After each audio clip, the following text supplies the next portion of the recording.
And what is up, guys? Technical Stinkers here, checking in on our little 3D print operation for today. I own a business and I got interested in 3D printing kind of as a hobby, and because I can't have a hobby unless I can extract some money out of it, I'm trying it here at home to see if I can print products, sell them, learn about 3D printers, learn about 3D printer e-commerce-y stuff along the way. I'm vlogging it every day just to kind of exhibit what I'm doing. It's just not instructional. So if you want to follow along in this process, learn from my mistakes, give me some tips and suggestions, enter some giveaways, things like that, be sure to subscribe to the channel. So what am I working on today? Well, might be a little hoarse because I just shot 30 minutes of this video, but I shot it in 120 frames, slow-mo, no volume. So I got to remember all the stuff I said, all the stuff I pulled off the printers and talked about. I've got to pretend like I'm doing it for real this time. So anyway, there's nothing on the printers, obviously. Over here on the P1P, our PAL ball, let me see if I can remember. Okay, so yeah, lots of mistakes with the printer stopping. A lot of it to do with the silk, a lot of it to do with the Sunlu spools. So they're a little smaller than the regular spools, so I printed out the adapters that make them a little bigger. That way, as you can see, when it winds, it's turning the core as much as it thinks it needs to suck it up. But again, it pauses every so often, and I'm not exactly sure why. I remember this happening a lot with silks back in the early days when I was putting silk through this thing.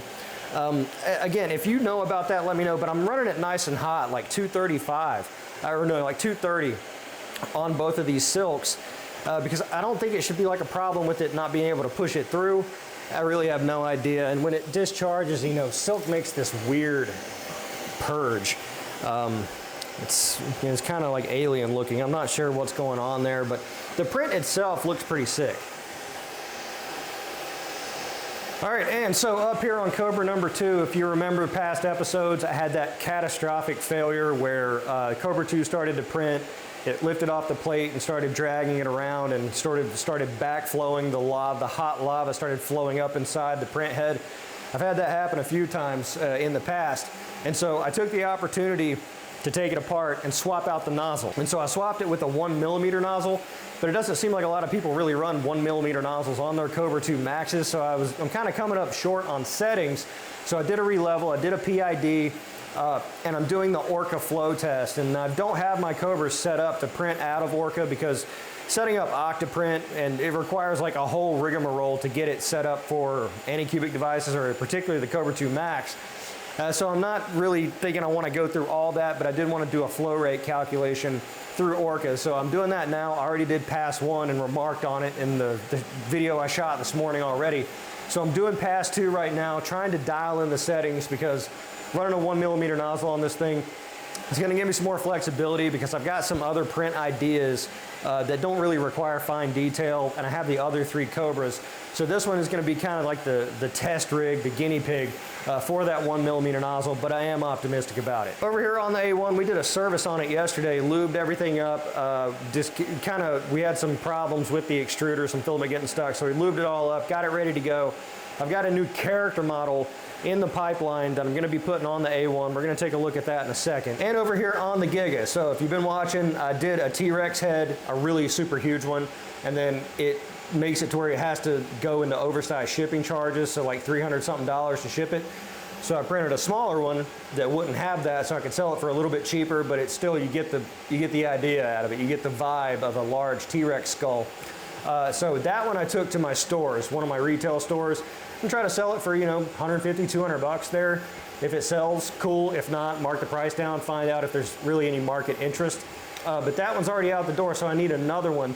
And so I'm doing that one here, but I noticed that I wouldn't have enough of this LU Rapid PLA Plus, which is mostly what I use. If you want to buy any, link in the description below. I get a commission if you buy, and it doesn't cost you any more. Follow the link in the description below. But I didn't have enough, but I did have 2 spools of this Sunlu PLA in white, and I'm looking at it.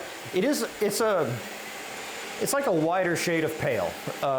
It's not as opaque quite as the LU stuff, but overall it looks pretty good. And so on this one I did 3 wall loops just to kind of close up some of those gaps that I was experiencing on the other print.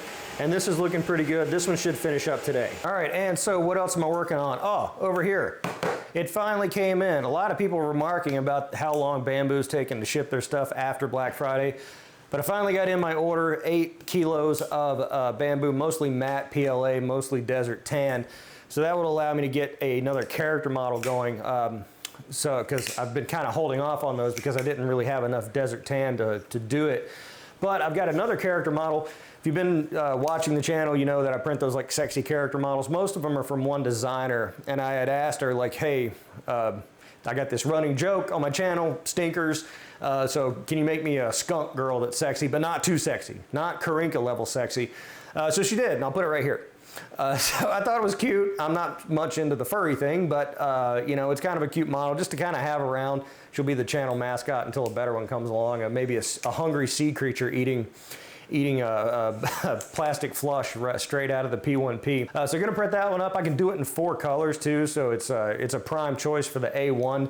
It's an easy paint. Been working on that, so I want to get that started on the A1, but that'll be good for when we start doing other character models, trying to spin those up and get them off. All of them have been migrated to my other Etsy DGen prints.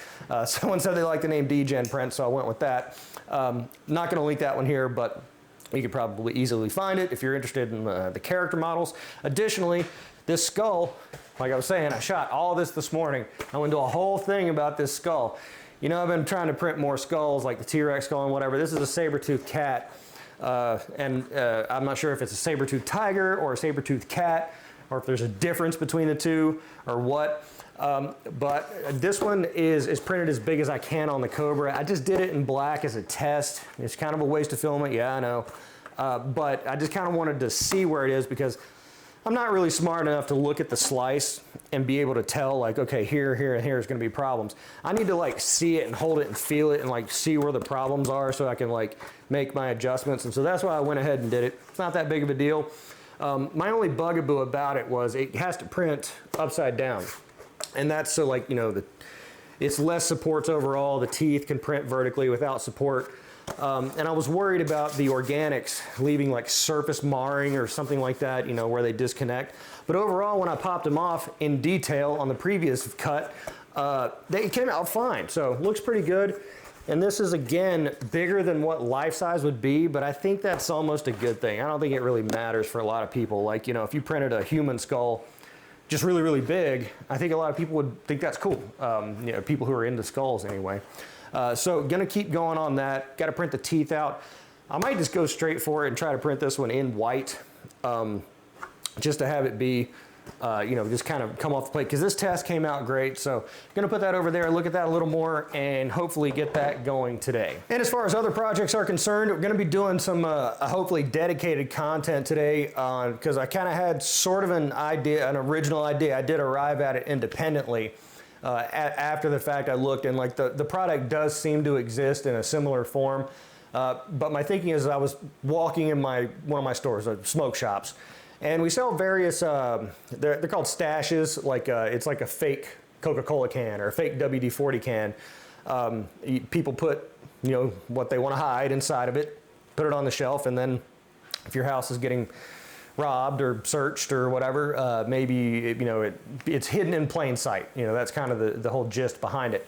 And so one of those is a fake electrical outlet. So you install it in your wall, looks like an electrical outlet, but it's actually like a hidden compartment. You just open it up and put your whatever in there. And so I was walking separately from that in my building, and from my crypto mining side of things, I have all these extra air return grills. So it's like, you know, for your HVAC system where you put the filter on the outside. And then I was like, see where I'm going with this? So my thinking is that if I could print the tub, the receiver, the cavity section that would mate up with one of those air return grills, then I can make a hidden compartment with a lot more volume capacity than just an electrical outlet. Similar, easy install. And all it would require me to do is to get one of those air return grills and sort of design I'm calling it the tub around it. Because most walls are about, you know, you really only get about 4 inches in just a regular interior wall. Now, if it's a wall that faces into an attic or a room you don't care about or something like that, you can make it indefinitely large, I suppose, or put it in the side, anywhere really. So that's the idea, is I'm gonna go to Lowe's today and kind of just go through that process of like getting that component, designing its companion component, and then fusing it together, pricing it, kind of more of a cohesive sort of thing. Because in a previous video, I was kind of remarking about how, I really think that the potential, the opportunity in these products is not just 3D printing a product and sending it out the door. It's maybe 3D printing a component and then having some outside component, some widget, something that you fuse together with it to make a brand new product that's maybe a little innovative, solves a problem. People want to hide things, and so that I'm going to go from there. And so I'm just going to kind of catalog that process through the way, just be open about it. I was like, well, should I do that because this is the greatest idea in the world, someone's going to steal it? No, because number one, most people don't do anything. They just want to watch. And number two, if someone does steal it, then I can just steal it right back because they'll make a better version. I can steal it from them, and then I'm all the better for it. I got more money to throw at marketing anyway. So I win either way. And if you don't catch the sarcasm, there's the door, man. Hopefully doing that today, following along in that process and going through it and kind of measuring it out. And so very eager to see how people respond to that, how they like it. Anything I've been talking about here today, I'd love to know what you're working on. Love to know what you think about it in the comments below.